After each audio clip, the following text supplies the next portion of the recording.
Merci de vous installer. Là, nous allons parler de l'innovation. Comment, au sein de vos entreprises, vous prenez en compte, bien sûr, cette innovation? Alors, vous allez me dire, on innove en permanence, sinon on serait mort. Il n'empêche quand même l'innovation au service du bien-être. Bien, on vient de vous entendre, Anthony Buja. Vous êtes donc le PDG fondateur d'Axioma. Vous concevez et fabriquez des biosolutions à destination des agriculteurs et des éleveurs, donc pour leurs animaux, et puis également pour leur terrain. Vous allez nous expliquer ça. Et notamment, vous avez un exemple assez illustratif sur le terrain de rugby du CAB de Brive. Donc voilà, l'anecdote marque toujours les esprits. On peut commencer par cela d'ailleurs, comme ça va bien illustrer ce que vous faites. Là c'est bon, oui, impeccable. Très bien. Oui, alors Axioma, donc une entreprise qui a été créée en 2012, que j'ai souhaité développer avec beaucoup d'éthique. Donc on parlait tout à l'heure de notoriété, d'identité. L'éthique fait partie vraiment de l'ADN d'Axioma. Et donc les cœurs de métier sont principalement les cultures végétales pour l'agriculture, donc tout ce qui est les activités céréalières principalement. Et ensuite dans l'élevage, où là nous travaillons de façon à limiter en fait les besoins en antibiotiques vétérinaires. Donc l'idée c'est de proposer plusieurs choses. Tout d'abord en fait la baisse des consommations d'intrants chimiques, dans l'un comme dans l'autre des cas. La maîtrise du prix de revient, parce qu'aujourd'hui, il y a 80% des agriculteurs qui ne connaissent pas leur prix de revient. Ah oui, quand même. Quand même. Oui. Et aussi, du coup, apporter un aspect durable à l'utilisation des produits. Moi, je crois beaucoup, en fait, à une forme d'étiquetage et de transparence sur non seulement le fait que certaines matières premières, en fait, sur les produits soient utilisées, mais également sur leur côté durable. Donc, j'utilise, en fait, des matières qui sont renouvelables. Et ça, je pense que ça sera un argument fort pour les modes de consommation de demain. L'exemple du CAB, en fait, c'est un cas un peu particulier. C'est un terrain qui a des gros problèmes de structure, qui est très très mal drainé. Et donc, il y avait un problème de stabilité dans le temps, de résistance à l'arrachement. Donc, de la pelouse, voilà, oui. Au niveau du rugby, c'est des choses, les phénomènes d'arrachement qui sont quand même assez compliqués, notamment en mêlée pendant l'hiver.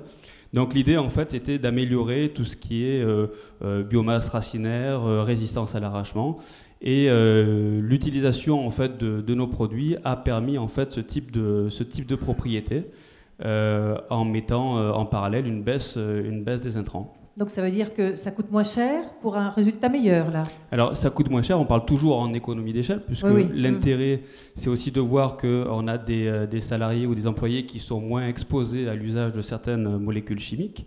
On a également le fait qu'il y ait moins d'entretien, le fait qu'il y ait tout un tas de choses comme ça en parallèle, moins d'utilisation d'engrais chimiques et de traitements pesticides. Alors vous avez quel profil, si j'ose dire, de formation? Vous êtes chercheur, vous êtes au sein de l'équipe de votre entreprise, d'Axioma? Alors non, pas du tout. Moi j'ai vraiment un profil assez atypique, puisque j'ai longtemps travaillé en fait pour des grands groupes de l'énergie, Total, GDF Suez et Vinci, pour ne pas les citer. Et donc ça vous change quand même, hein?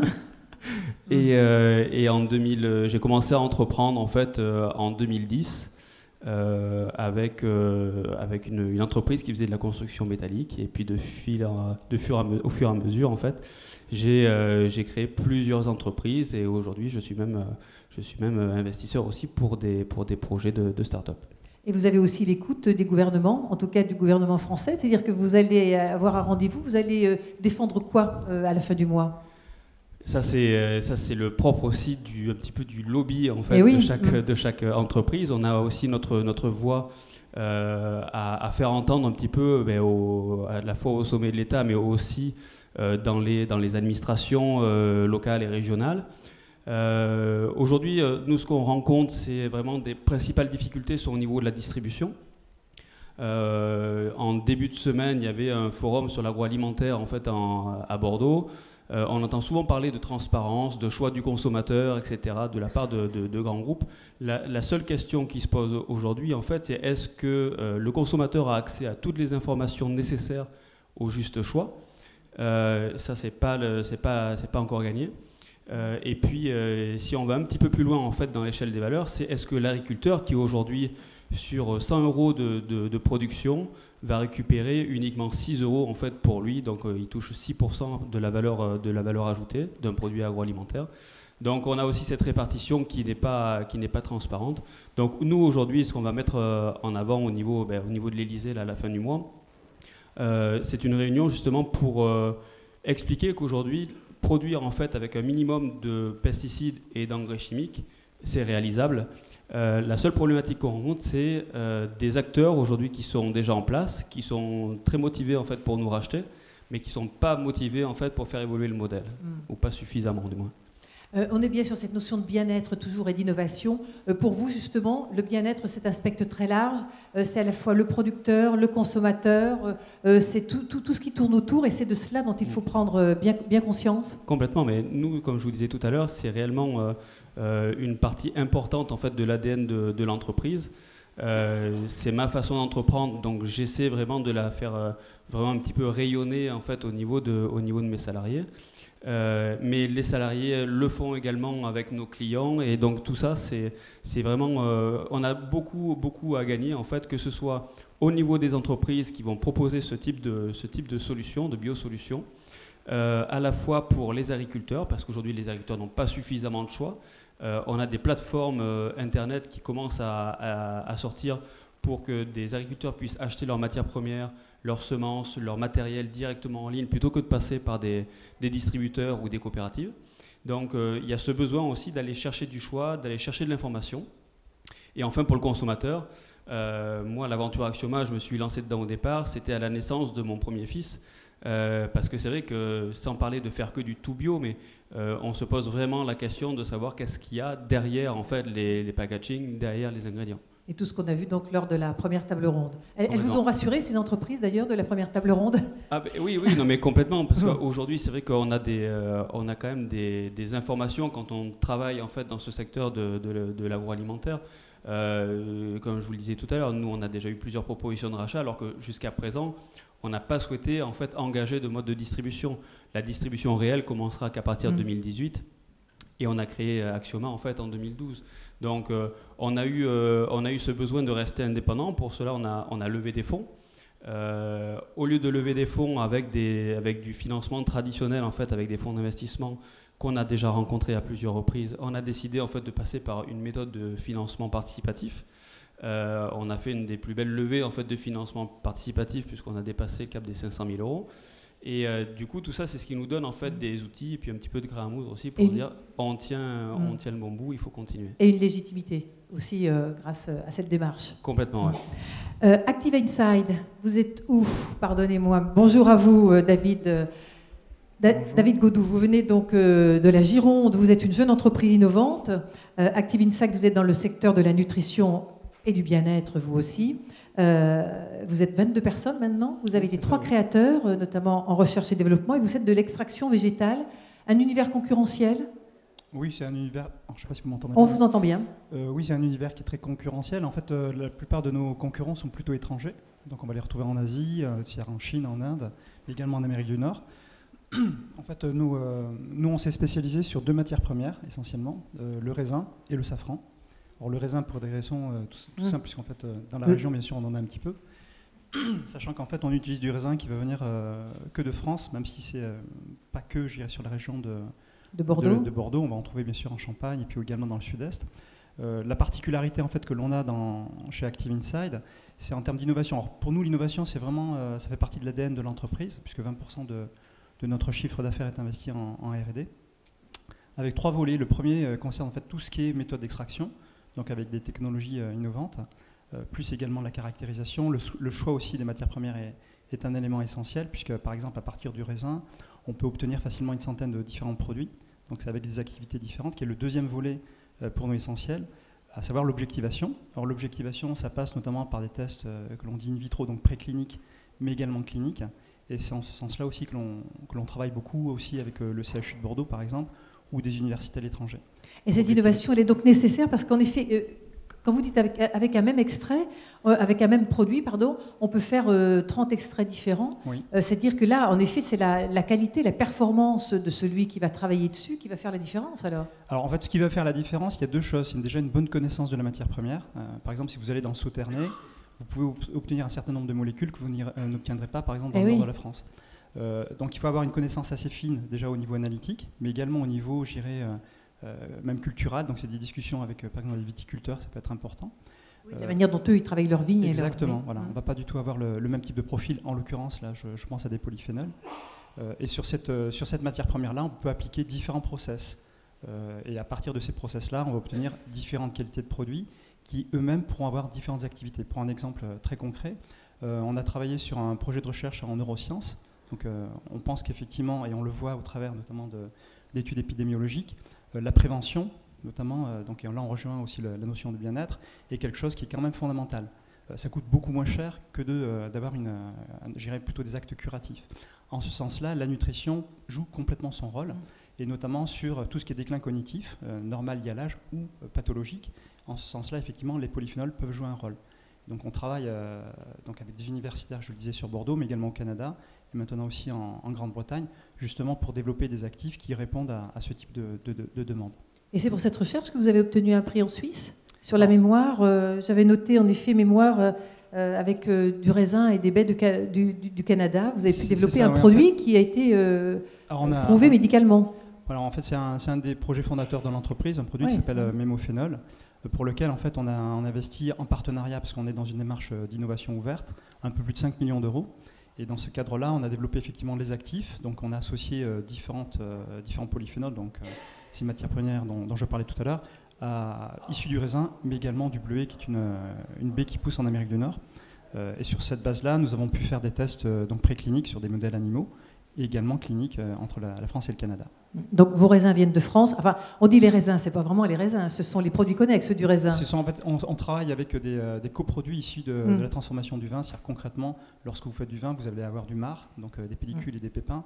Et dans ces pellicules et ces pépins, vous allez avoir en fait une foule de polyphénols qui ont plus ou moins une activité. C'est dans ce cadre-là qu'effectivement on a pu développer cet actif. Ça pourra faire réagir Oriane Bauduc du Centre de valorisation des agro-ressources, puisque en effet vous travaillez. Non mais conservez peut-être encore le micro par rapport en effet à vos projets. Donc le raisin vient de France, le safran on en a en France, on en a aussi dans notre région notamment, mais le prix est tellement élevé, je ne sais pas si vous travaillez avec. Non, en fait, la France a été un gros producteur par le passé au 19e siècle, notamment de safran, puisqu'on en produisait environ 50 tonnes. Aujourd'hui, ça reste anecdotique, c'est moins d'une centaine de kilos. L'essentiel de la production aujourd'hui de safran, c'est l'Iran. Donc là, j'ai mon collègue qui revient d'Iran, dans la région de Machhad. Donc on travaille directement avec des coopératives locales. D'accord. Et donc, très rapidement, la 89, pour vous, c'est important parce que ça vous permet de vous déplacer facilement dans les différents pays où vous souhaitez aller. Oui, disons que la 89 est importante. La proximité de l'aéroport aussi, pour nous, est quelque chose d'essentiel. Pour autant, voilà, on a des coopérations avec, par exemple, les gens de l'INRA de Lyon ou de Clermont-Ferrand. Enfin, on a des contacts avec eux. Donc voilà, ça reste effectivement un axe qui est non négligeable. Ouais. Oriane Bauduc, vous connaissez cette entreprise? Vous êtes du Centre de valorisation des agro-ressources. Alors, je connais, mais on n'a pas encore travaillé ensemble. Donc, il va peut-être falloir, oui, parce qu'en effet, nous avons... d'apprendre à mieux se connaître, justement.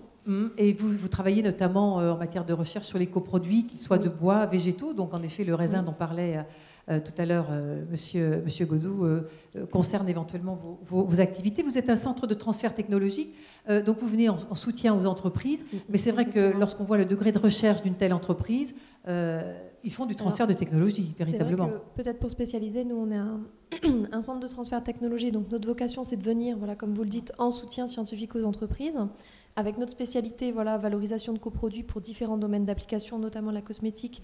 Mais on parlait tout à l'heure d'autres marchés en développement qui peuvent être l'alimentation santé, les compléments alimentaires ou autres. Et nous, on va intervenir où on peut être complémentaire de ces types d'entreprises, c'est qu'on va être le lien avec les producteurs de ces coproduits qui ont aussi cette volonté de vouloir valoriser ces coproduits végétaux et qui viennent vers nous en nous disant voilà, on a cette matière, qu'est-ce qu'on peut en faire? Est-ce que vous pouvez regarder ce qu'il y a dedans? Et voilà, nous, on va mener un petit peu de la recherche, regarder ce qu'on peut en faire, développer des différents procédés d'extraction. Vous soulignez justement l'intérêt de travailler sur différentes méthodes et l'intérêt de l'innovation pour aller trouver des nouvelles molécules d'intérêt pour ces différentes applications. Donc voilà, nous, on va être un petit peu le lien entre les entreprises. On ne va pas jusqu'à la commercialisation de produits. On recherche les molécules d'intérêt et on développe les procédés pour aller les extraire.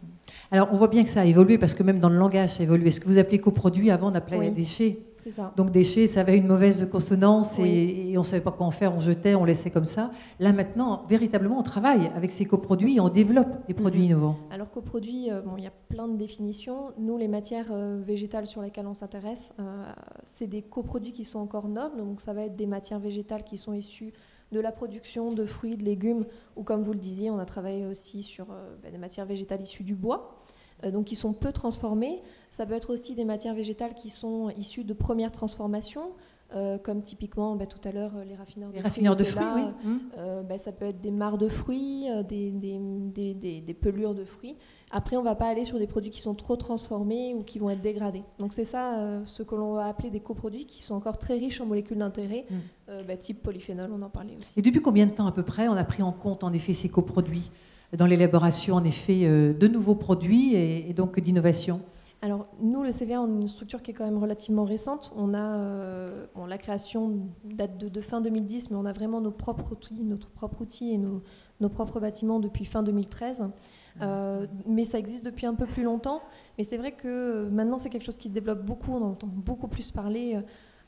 Nous, au démarrage, il y avait déjà quelques structures qui travaillaient sur ça. Mais je dirais que depuis 2-3 ans, c'est vraiment en forte expansion. Et pour vos échanges avec les entreprises, on a parlé des raffineurs de fruits. Il y a d'autres entreprises sur ce secteur avec lesquelles vous travaillez? Oui, alors on a commencé d'abord à se développer avec des structures qui sont régionales. Et puis forcément, on s'est étendu maintenant, on s'étend un peu plus au niveau national. Alors nous, l'intérêt de la 89, ça ne va pas être pour livrer nos produits ou pour en recevoir, mais pour essayer d'étendre un peu notre domaine d'activité. Typiquement, tout à l'heure, la société Sotis était là et on travaille avec leur nouvelle marque Beauty Garden, donc sur des projets de développement de nouveaux actifs. Voilà. Donc il y a d'autres entreprises avec qui on travaille. Axioma fait aussi partie des entreprises avec qui on collabore. Voilà. Et donc il y a aussi des chercheurs, les universitaires qui... Alors le CVA, donc les vocations des centres de transfert de technologie, leur mission en général, pas uniquement au CVA, c'est aussi de maintenir un lien et de créer un lien, de renforcer un lien entre les laboratoires universitaires et les entreprises. Qui ne parlent pas forcément le même langage, qui n'ont pas forcément le même timing. Les mêmes objectifs. Donc il faut les accorder, oui. Il faut faire le lien, oui. Il faut faire le lien. C'est vrai que les scientifiques ont toujours cette curiosité qui permettent de trouver justement et de mener à cette innovation, mais ont des fois un petit peu moins la vision commerciale et l'intérêt, le coût de la commercialisation. Donc nous, on vient en lien et c'est vrai qu'on est en lien très fort et on est issu d'ailleurs d'un laboratoire universitaire de Limoges qui est le laboratoire de chimie des substances naturelles. Je me tourne de votre côté, François Boussaroc de VGSens.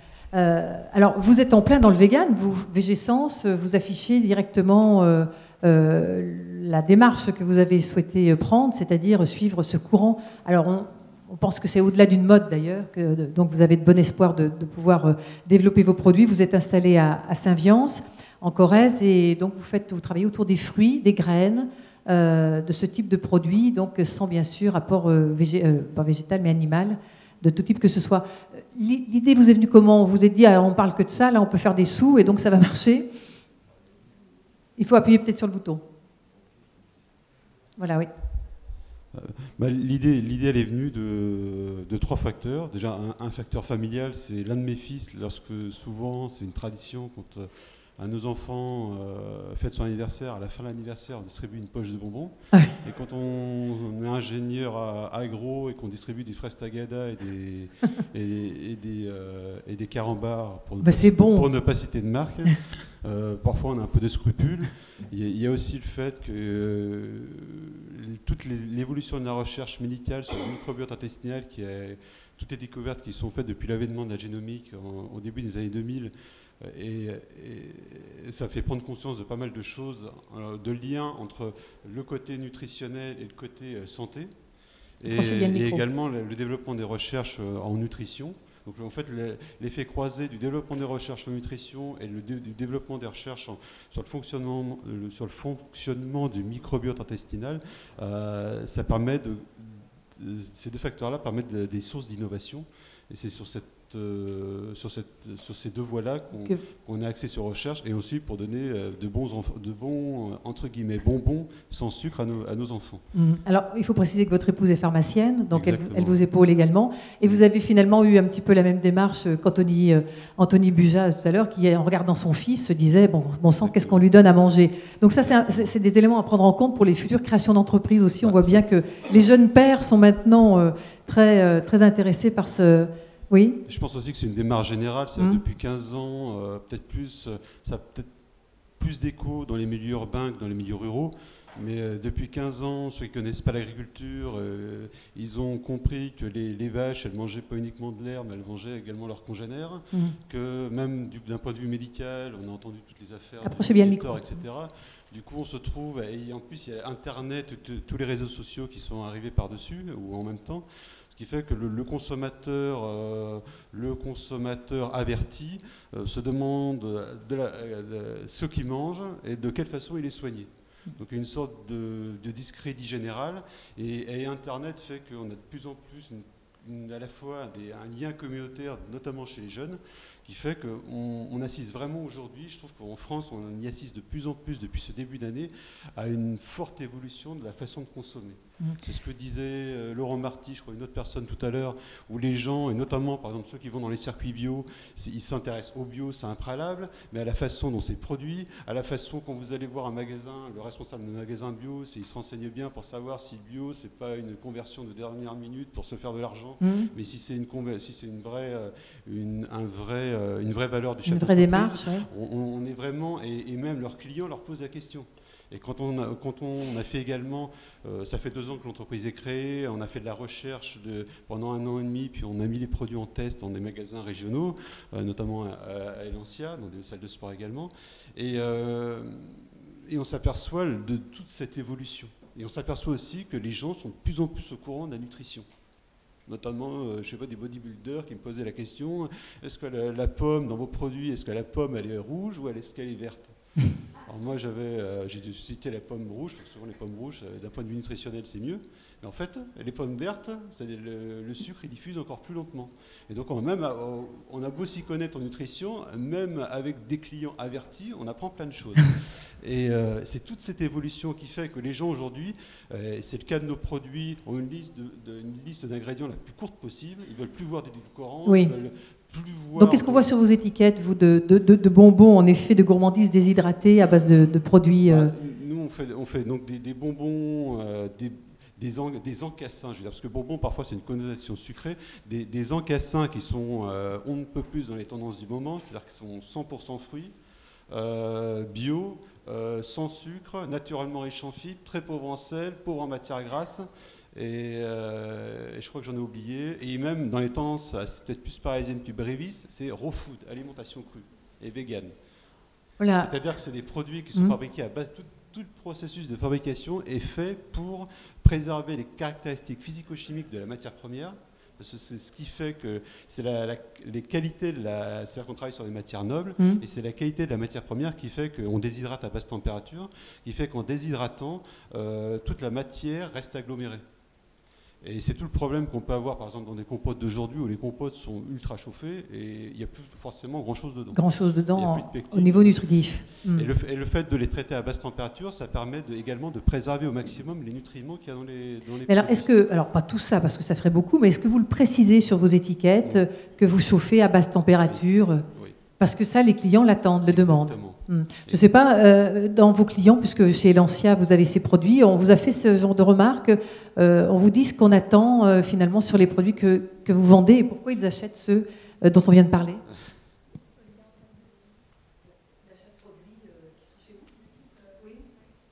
Je sais pas, on l'a fait l'essai sur la salle de Rivet. Oui, et on a fait, enfin, il y avait Monsieur Ayala qui était là également, et le retour qu'on a eu, on a pas eu pas mal de retours, ou même des clients, par exemple, on le vend à Villaverde à côté, de la salle, pas très loin. Et on a appris que c'était les clients de la salle qui allaient au Villa Verde. Oui, ils sont sensibles effectivement parce qu'il y a l'aspect sport, mais il y a aussi l'aspect nutrition et faire attention à notre alimentation. Donc effectivement, oui, ils sont sensibles à... On travaille aussi également en partenariat avec Cécile, qui intervient d'un point de vue nutrition. Et effectivement, ça fait partie d'un package. Ouais. Et donc parce qu'on voyait aussi les raffineurs de fruits, les confitures qui ont le même type finalement d'utilisation de produits. 2 ans que l'entreprise existe, le chiffre d'affaires décolle. Vous êtes satisfait? Aujourd'hui, on a à peu près un chiffre d'affaires, faut que je recalcule bien, de 65-70 000 euros. Et l'année prochaine, on prévoit 200 000 euros. On a fait un salon NatExpo, c'est le salon des produits bio à Paris il y a 2 semaines, où on a vraiment eu un très bon retour. Tous les grands comptes sont venus nous voir, ça nous laisse augurer de très belles perspectives. Parce que vous avez un packaging aussi qui correspond aux attentes, c'est-à-dire pour des gens mobiles, pour des gens qui bougent, pour des gens... On a fait un très gros travail sur le packaging avec le cabinet Amar qui se trouve au fond de la salle. Donc un cabinet de proximité, il est à proximité de chez vous, très bien. Et pour justement, vous pouvez voir nos sachets, ils sont sur le stand de Novapol là-bas. Et justement, on a fait un très gros travail sur les sachets, parce qu'en fait, comme on est une marque qui n'est pas connue, on est une entreprise qui naît, la plupart du gens, les gens, ils achètent d'abord un packaging. Et avant d'acheter, si en goûtant ce qu'il y a dans le packaging, si dans le packaging c'est bon, eh ben ils vont racheter. Et donc toute cette idée, tout ce travail, c'était là. Donc on a fait un très gros travail, on a pris beaucoup de temps. Et on s'est aperçu au salon NatExpo que le travail portait ses fruits, c'est le cas de le dire. Apporter ses fruits. Très rapidement, par rapport à tout ce qu'on a entendu depuis ce matin, aussi bien l'intervention de Laurent Marty que de vos confrères, vous retrouvez dans ces échanges et dans ces analyses autour de l'innovation à la fois, mais aussi de ces modes de consommation en mutation? Exactement, oui. Je crois qu'on est en train de vivre, c'est peut-être un mot un peu fort, mais une révolution sociétale, où on le voit beaucoup chez les jeunes aussi, mais pas uniquement chez les jeunes, chez les gens comme moi, les quarantenaires, où on est en train de prendre conscience de plein de choses. Quand par exemple notre médecin nous envoie faire, notamment à 40 ans, des visites de contrôle des visites de contrôle pour voir où on est, le cholestérol, le diabète, etc. Et que quand il a tendance à augmenter, on voit de plus en plus les gens courir. Les gens pour courir, ils vont aller s'entraîner, donc ils vont dans des salles de fitness comme Elancia, mais également ils adaptent leur mode de consommation, parce qu'ils se disent, je ne veux pas terminer comme ma grand-mère qui était une véritable armoire pharmacie. Et donc on est vraiment, et avec tout ce qu'on entend, ça accentue ce phénomène, et on voit les gens, on voit le phénomène du running, il augmente de façon spectaculaire depuis 15 ans, et puis le bien manger, le côté bio, on voit les ventes de bio qui augmentent de 20% par an ces dernières années. Et pour le bio, notamment dans les milieux urbains, bio égale santé. Mais les gens attendent plus que du bio maintenant, ils attendent derrière le bio, ils attendent de savoir comment c'est fait, est-ce que la matière première est traitée en la respectant, qu'est-ce qu'il y a dans les produits, est-ce qu'il y a du fer, est-ce qu'il y a du manganèse, qu'est-ce que ça nous apporte. Pour les sportifs, on est en train de faire vraiment un emballage pour les sportifs. Il faut vraiment aller dans le détail de ce que le produit apporte. Quand est-ce qu'il faut le manger, avant, pendant, après le sport. Et on voit vraiment toute cette évolution sociétale. On voyait tout à l'heure, Laurent Zerfi montrait l'évolution de la part de l'alimentaire dans le budget des ménages. On voit que depuis quelques années, il commence à augmenter. Et on voit, alors peut-être plus chez ceux qui ont du pouvoir d'achat que ceux qui n'en ont pas, on voit que là, il y a une vraie tendance. À Paris, on voit des magasins véganes, des naturalia véganes. Vu de Brive, ça fait un peu surréaliste, mais on voit des naturalia véganes, on voit tous les magasins du bio, on voit toute cette évolution, la consommation qui, dans les milieux urbains, s'accélère très vite. Xavier Gaillard, de Silab. Alors, vous êtes directeur général de cette entreprise quand même très connue sur le territoire de la Corrèze, mais bien sûr bien au-delà des frontières. Alors, je ne veux pas dire que vous êtes un ancien, Xavier Gaillard, mais vous avez quand même du recul par rapport à ces différentes entreprises qui viennent de naître pour certaines. Quel regard jetez-vous sur ces entreprises qui finalement font ce que vous avez peut-être fait il y a quelques années dans votre secteur des cosmétiques, mais quel regard jetez-vous sur les analyses qui viennent d'être faites ? On parlait tout à l'heure de l'importance finalement du timing par rapport aux tendances et aux évolutions du marché. C'est vrai que Silab a été dès l'origine positionné sur les actifs d'origine naturelle, et ce dès 1984 au moment de sa création.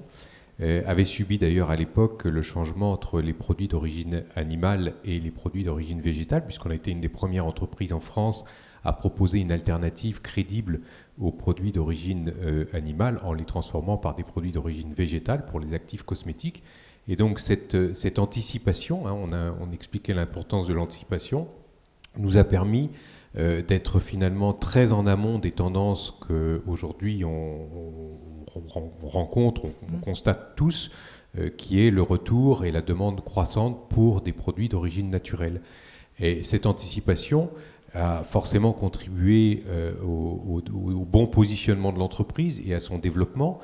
Aujourd'hui, SYLAB, c'est donc plus de 40 millions d'euros de chiffre d'affaires et un effectif qui a cru régulièrement pour atteindre aujourd'hui 280 personnes. Voilà. Par contre, on notait l'importance et l'évolution de la réglementation. C'est aussi quelque chose qu'on a subi et qu'on a vécu tout au long de la croissance de l'entreprise.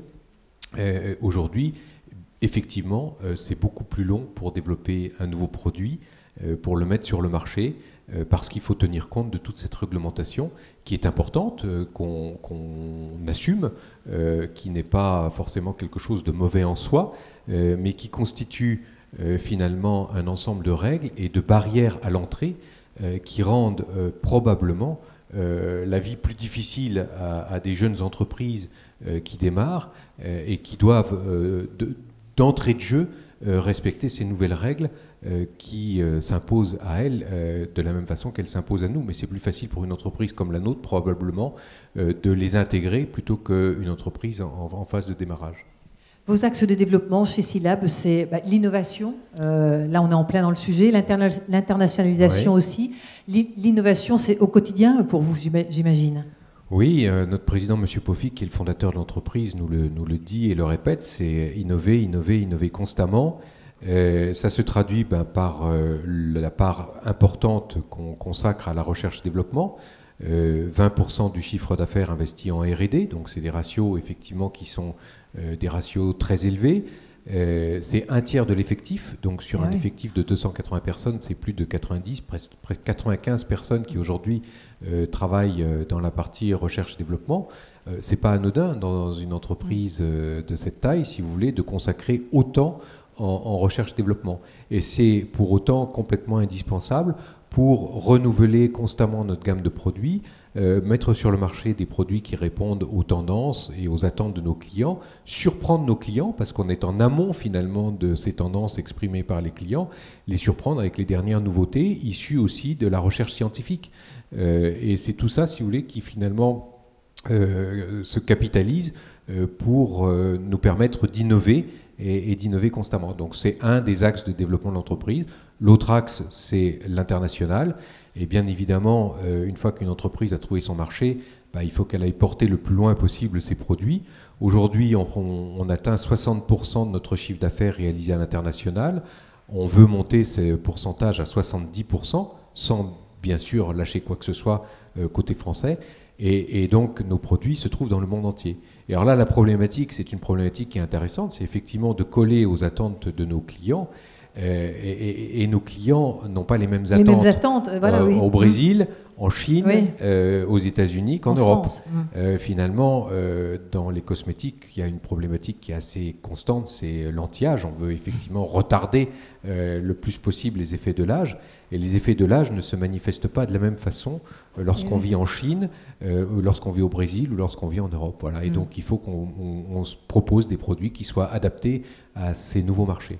Laurent de Verlange, lors de la première table ronde, parlait de la nécessité que l'ensemble de l'entreprise ait cet état d'esprit tourné autour, en effet, de la qualité des produits vendus, de la manière dont ils sont travaillés. Vous avez mis en place au sein de SYLAB une RSE. C'est aussi dans cet esprit-là de travailler véritablement avec des collaborateurs qui sont bien dans leur travail, qui aiment leur travail, qui aiment les produits qu'ils développent aussi. Voilà. Alors la RSE, on va le préciser, c'est la responsabilité sociétale de l'entreprise qui englobe à la fois le côté environnemental, social et sociétal.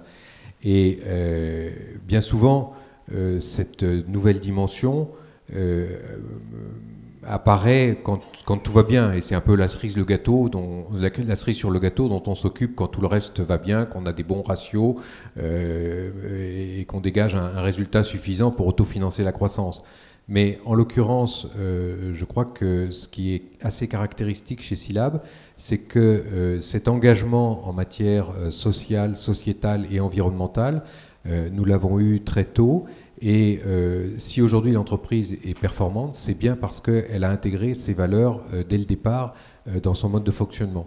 Sur le plan, par exemple, des équipes, et c'est important, on parlait de bien-être tout à l'heure, il est évident que les équipes s'investissent davantage, sont plus efficaces dans leur travail si on leur procure un environnement de travail satisfaisant. Mais ça va bien au-delà. Il ne s'agit pas simplement d'avoir un environnement de travail satisfaisant, il s'agit aussi de leur permettre de s'impliquer et de se réaliser au travers des projets qui leur sont confiés et de leur permettre aussi d'initier de nouveaux projets. Finalement, une entreprise, qu'est-ce que c'est ? C'est bien sûr des actions qui sont la propriété de l'entreprise, mais la vraie propriété de l'entreprise, c'est la somme des projets qui sont portés par ses équipes. Et je crois que chez SILAB, c'est quelque chose qui est très profondément ancré et qui contribue au succès de l'entreprise. Et vos clients et fournisseurs sont sensibles à cette démarche RSE ? Ça entre en ligne de compte dans le fait de travailler avec SILAB pour certains ? Oui, dans le marché cosmétique, aujourd'hui, c'est un des critères. Dans d'autres marchés aussi, mais dans le marché cosmétique, peut-être plus particulièrement. Ça rentre en ligne de compte. Nos plus grands clients sont extrêmement exigeants à ce niveau-là. C'est pas pour satisfaire nos clients qu'on est engagé en matière de responsabilité sociétale ou de critères environnementaux.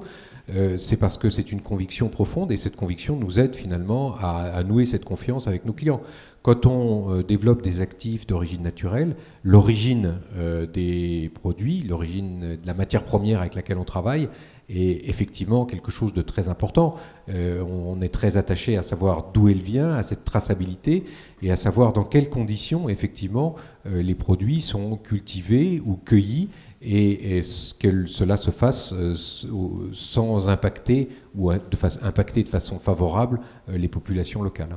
Dominique d'Almeida, ça fait écho finalement à ce que vous faites. Vous êtes le fondateur du laboratoire Abifos, vous êtes installé en Gironde, vous aussi, donc près du raisin dont on parlait tout à l'heure, mais également vous utilisez d'autres produits naturels. Ce que vient de dire Xavier Gaillard fait écho à vous pour les produits cosmétiques que vous développez en bio et à partir essentiellement de produits naturels. Oui, bien, faire des actifs cosmétiques, c'est bien, mais si vous les mettez comme ça dans la crème, 2 jours après, la crème va tourner. Elle va tourner, comme le lait. Oui, comme les polyphénols de raisin. Donc, il faut stabiliser les polyphénols avant de les mettre dans la crème. Donc, nous sommes sur une niche de marché où on vend beaucoup à l'exportation et un peu en France aussi à travers le réseau des grands magasins. Biocop, non? Non, Leclerc. Leclerc. Nos produits empruntent la 89 parce que nous sommes dans les magasins Leclerc de Périgueux, donc sous la marque Caritaine, Fazao, Dozy et autres. Et tous vos produits sont bio, sont certifiés bio? Non, une partie. Une partie. Oui, d'autres non. Alors, vous travaillez en effet avec l'argan, avec le beurre de karité oui. aussi, beaucoup. Le beurre de karité, si vous prenez toutes les crèmes anti-rides au monde, que ça soit chez Velleda, Diedermine, la Prairie et autres, vous trouverez beurre de karité, shea butter en anglais. Donc, c'est une matière première qui est très utilisée parce qu'elle contient beaucoup de propriétés que les gens ne savent pas. Elle hydrate beaucoup la peau. Pour ceux qui ont des problèmes de dermite, de érythème et tout ça, le beurre de qualité est impeccable. Donc si vous avez des séchements de peau, de main, vous mettez le beurre de karité et petit à petit, votre peau va retrouver une hydratation optimale. Donc vous êtes confronté à la même problématique que Syllab, puisque vous travaillez beaucoup à l'export, Oui. lorsque, en effet, comme le précise Xavier Gaillard, Oui. toutes les populations n'ont pas forcément les mêmes attentes ou les mêmes besoins, notamment en matière de vieillissement. Vous travaillez aussi en ce sens, en fonction des différentes cultures auprès desquelles vous travaillez? Oui, nous sommes aussi sur une niche ethnique, puisque le marché ethnique est un marché qui évolue énormément Oui. en France et puis en Europe. Donc, les peaux ethniques n'ont pas les mêmes problèmes que les peaux blanches. Donc, nous sommes sur ce marché qui augmente beaucoup. Et aussi à l'export, nous vendons dans presque 5 pays en Afrique et aussi dans les pays au Moyen-Orient et puis en Asie aussi, comme les crèmes anti-rides et le soin autour des yeux et autres. Et c'est en ce sens que vous dites que vous êtes sur des niches, c'est-à-dire que ce sont des populations pour lesquelles on n'a pas véritablement travaillé en fonction de leur type de peau? Oui. D'accord, ce sont des axes donc qui se développent selon vous, et il y a des marchés à apprendre. D'accord. Vous êtes installé depuis combien de temps, monsieur Depuis 2001. Depuis 2001. Oui. Et là aussi, vous voyez votre chiffre d'affaires augmenter en fonction des paramètres dont on a parlé? Oui, surtout à l'exportation. À l'exportation. Alors, on termine avec vous, Anne-Cécile Fournier d'Innovaterm. Vous êtes un cluster. Alors, justement, on parlait autour de l'A89 des différents territoires que l'on traversait. Vous avez réussi autour de ce cluster en matière de thermalisme d'avoir réuni tout le monde, finalement, quels que soient les lieux d'exploitation. Ça, c'était un record déjà. Hein. Oui, l'objet du cluster, c'est vraiment de fédérer des entreprises autour d'une problématique commune. Ici, c'est le thermalisme par le biais de l'innovation. Nos membres, ce sont les exploitants thermaux à l'échelle de la région Auvergne-Rhône-Alpes. Donc 24 stations thermales, 130 000 cures thermales médicalisées par an. Et la problématique était de réfléchir au niveau de la diversification de cette activité thermale et de faire autre chose que la cure thermale médicalisée 3 semaines remboursée par la sécurité sociale. Donc là, on arrive vraiment dans tous ces mots qui parlent au thermalisme, hein, le bien-être, la nutrition et la santé. Et dans ce terme de santé, il y a quelque chose, alors j'ai entendu le nom tout à l'heure, il y a la prévention santé. C'est quelque chose qui vient juste d'émerger dans le discours public de la santé publique. Et cette prévention santé, au sein de l'établissement thermal, il y a tous les ingrédients pour la traiter. On a des professionnels de santé, on a l'eau thermale avec toutes ses propriétés et son bienfait. Et puis, on a des acteurs qui vont pouvoir sensibiliser les curistes à la nutrition santé, c'est-à-dire on a parlé beaucoup de nutrition, mais par l'entrée d'un aliment, là c'est vraiment qu'est-ce que le bien manger, comment bien manger par rapport à une pathologie. On a également possibilité de traiter tout ce qui tourne autour de l'activité physique, de la non-sédentarité, remettre à l'activité physique des gens qui ont des maladies chroniques. Et puis on a également ce qu'on appelle tout ce qui est cognitif, tout ce qui est prise en charge psychologique qu'on va pouvoir traiter autour de groupes de parole, autour de sophrologie, on en a parlé un petit peu tout à l'heure, de prise en charge psychologique. Donc au sein du cluster, les exploitants thermaux viennent pour réfléchir et nous on les accompagne pour diversifier et pour créer de nouveaux programmes autour de cette notion de prévention santé. Et le sel du cluster, c'est d'avoir une démarche collaborative, c'est-à-dire qu'on n'a pas des projets propres à chaque entreprise. Les entreprises travaillent ensemble, mutualisent, se réunissent pour réfléchir à ces nouveaux programmes, pour partager les coûts déjà, hein, ça parle à tout le monde, pour faire des projets plus gros, plus ambitieux, et puis aussi pour être mis en réseau et en lien avec des socioprofessionnels qui naturellement ne croisent pas dans leur activité de base. Et je pense à tous nos membres et partenaires académiques et hospitalo-universitaires qui sont là pour aider à construire ces nouveaux programmes qui sont commercialisés au sein du thermalisme. Alors, il n'y a pas eu en effet d'esprit de concurrence, ça c'est le principe des clusters, c'est au contraire créer une émulation et puis développer des projets de recherche, des projets innovateurs. Donc, vous faites de la veille, j'imagine, au sein de ce cluster, sur les attentes des consommateurs en matière de thermalisme, et donc pour pouvoir ensuite innover. Alors, nous, on n'est pas un observatoire de l'activité thermale. Par contre, on a dans nos membres des associations de patients qui, eux, nous font remonter leurs besoins. Les besoins au niveau de cette santé, au niveau de ce bien-être, ils peuvent toucher 3 strates de la prévention santé. Alors, le motif de fréquentation thermale de base, c'est ce qu'on appelle la prévention secondaire. On est porteur d'une maladie chronique, on a des problèmes respiratoires, des problèmes de rhumatisme, des problèmes de peau, et on vient en cure thermale pour apprendre à vivre au mieux avec sa pathologie. On est dans une tendance du marché, alors on parlait tout à l'heure de retour au naturel, de retour à des choses saines. La médecine thermale est une médecine sans effet secondaire, naturel, qui est un complément qui prend une part très importante par rapport à la médecine allopathique.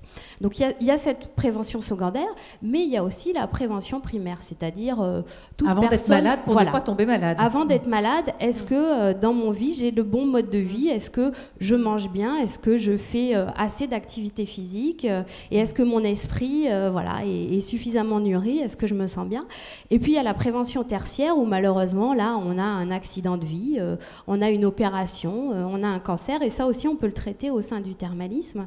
On a des programmes d'éducation thérapeutique autour du post-cancer du sein, par exemple. On parlait tout à l'heure avec Monsieur Marty de ce problème qu'on traite énormément au sein du thermalisme, qui est le surpoids et l'obésité. C'est aussi une problématique, on accompagne les gens en surpoids qui vont être opérés, avoir cette chirurgie bariatrique, et qui nécessite derrière tout un accompagnement pour le changement de la modification de vie. Donc on voit que vous aussi, vous avez suivi en effet cette courbe ascendante. Il y a des années, vous étiez sur la peau, les problèmes respiratoires, et que ça s'est développé à d'autres pathologies, voire pas mal de pathologies en prévention ou en soins au niveau du thermalisme. Oui, la sécurité sociale rembourse 11 indications thérapeutiques qui sont traitées au sein de la pratique thermale. La rhumatologie étant évidemment sur des populations vieillissantes, celle qui est la plus fréquentée. Mais au sein des programmes innovants que nous on développe, on peut avoir une approche complètement différente. C'est-à-dire qu'on parlait tout à l'heure de burn-out.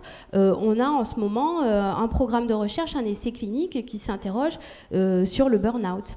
On peut également accompagner des gens qui veulent arrêter des consommations de tabac par exemple, ou de toxiques. On va également accompagner les gens au niveau de cette remise à l'activité physique pour des gens qui vont avoir des problèmes articulaires, et travailler avec des moniteurs d'activité physique adaptés qui vont identifier les freins à la pratique de l'activité physique. Et on se rend compte que les gens arrivent en établissement thermal avec beaucoup d'a priori finalement. J'ai mal, je ne peux pas faire de sport, je suis en surpoids, je ne peux pas bouger. Et tout le talent finalement de l'établissement thermal, c'est d'avoir une prise en charge globale, un partage de ces problématiques de pathologie avec d'autres personnes qui souffrent des mêmes pathologies, et un bénéfice aussi, puisque en général les gens qui font un séjour thermal reviennent parce qu'ils se rendent compte que ça leur fait du bien, qu'ils vont consommer moins de médicaments, qu'ils vont avoir un mieux-être. Mieux-être au corps et à la tête. Oui. Mesdames et messieurs, y a-t-il des réactions ou des questions à ces différentes interventions? Qui souhaitent réagir? Alors je sais que l'heure du déjeuner n'est pas loin. Il n'empêche, est-ce qu'il y en a parmi vous qui souhaitent questionner, témoigner, compléter, réagir? Qui le souhaite? Non, personne? Peut-être vous, Laurent Marty, une réaction par rapport à cette deuxième table ronde, l'innovation au service du bien-être. Vous retrouvez finalement dans ces témoignages les chiffres que vous possédez au sein de vos études? Complètement. Et puis moi, je retiens trois enseignements de ces témoignages. C'est d'une part ce que j'appelle quand même la qualité de l'innovation à la française, parce qu'on dénigre beaucoup la France. Vous avez vu le bonheur, etc. Je vous ai fait part de tous ces chiffres-là, mais quand on regarde quand même la qualité de l'innovation française, et à travers les territoires, parce qu'il n'y a pas que Paris ou les grandes métropoles, c'est qu'on s'aperçoit qu'il y a des innovations à tous les niveaux en France, et qu'elles soient publiques, privées. Je crois que c'est quand même un point assez remarquable que j'ai pu retenir de ces interventions-là. Le deuxième, c'est que dans l'aspiration des consommateurs aujourd'hui, on parle beaucoup du développement du bio, mais ça va au-delà. Et on sent le besoin de la traçabilité, comprendre. Et je dirais la qualité d'information aujourd'hui à travers les réseaux sociaux et les médias fait qu'on est sur des consommateurs de plus en plus exigeants. Il va falloir répondre à cette contrainte-là. Et le dernier enseignement qui m'apparaît, c'est ce que j'appelle le glocal. C'est-à-dire qu'on est à la fois sur un ancrage territorial avec un réseau, un écosystème, de l'entraide, des échanges entre partenaires, mais aussi des entreprises qui sont tournées vers l'étranger, on parlait du Brésil, etc., ou l'Afrique. Et il y a cette contradiction d'un ancrage territorial très fort, mais aussi une ouverture à l'international. Donc voilà ce que j'ai pu retenir. Ce sont les clés de la réussite, sans doute. En tout cas, merci à vous tous. Avant de vous laisser, on peut en effet les applaudir d'avoir été parmi nous ce matin.